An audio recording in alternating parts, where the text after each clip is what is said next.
On September 29th and 30th, 1941, 33,771 Jews were slaughtered outside Kiev, Ukraine, in the largest single massacre of World War II.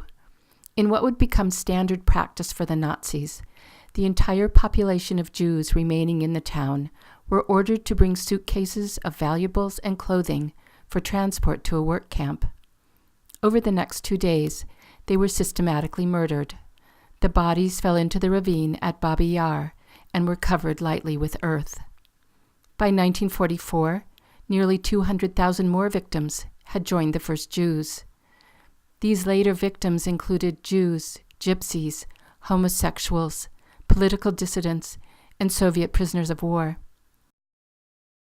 In the mid-1960s, inspired by Rabbi Samuel Edelman, the Colorado Committee of Concern for Soviet Jewry was formed in order to pressure, lobby, and embarrass the Soviet Union to allow Jews to leave the USSR for countries where they could practice Judaism openly. The leaders of the Committee of Concern were Lillian Hoffman, an early pioneer of the Soviet Jewry movement, Shelley Steinhauser, the regional director of the Anti-Defamation League, and Rabbi Raymond Zwerin of Temple Sinai. The Committee of Concern approached Denver Mayor Bill McNichols asking if he could name a street for the Babi Yar massacre. Instead, Mayor McNichols offered a 27-acre vacant park site on South Parker Road and Havana Street, on which to memorialize the Babi Yar event. In April of 1971, Helen Ginsberg, a family friend of Lillian Hoffman, convened a group of civic leaders to discuss Lil's idea of a sculpture competition for Babi Yar Park. I was asked to join the group at that time because I had just finished a term on the Denver Art Commission.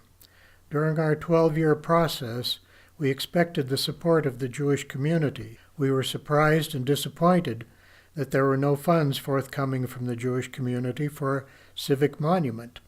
The attitude at that time was that all donations collected in the Jewish community should go to secure the release of Jews from the USSR.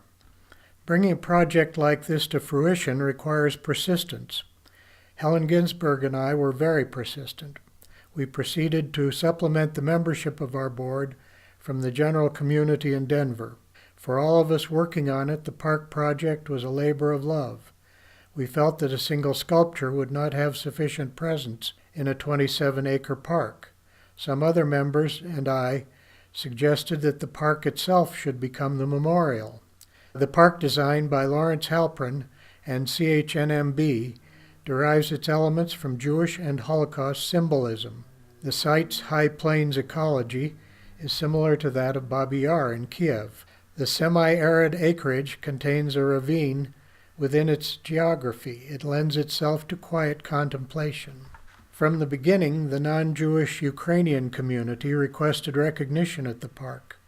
We asked for and received a direct contribution to the construction. Nevertheless, we anguished over composing the inscriptions that would recognize the Jewish victims as well as the Ukrainian victims.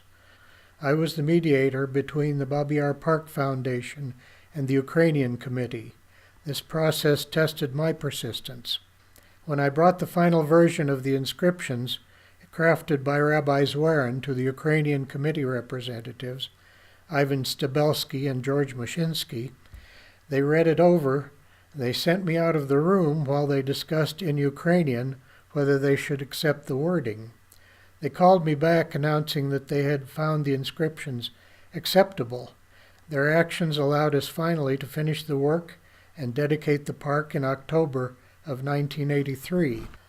For years, there were very few visitors.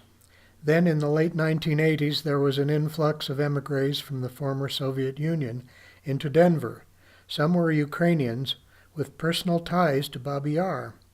They discovered Babi Yar Park and adopted it as their own surrogate cemetery. For almost 30 years, they, and now the Mizel Museum, have held a memorial service on September 29th.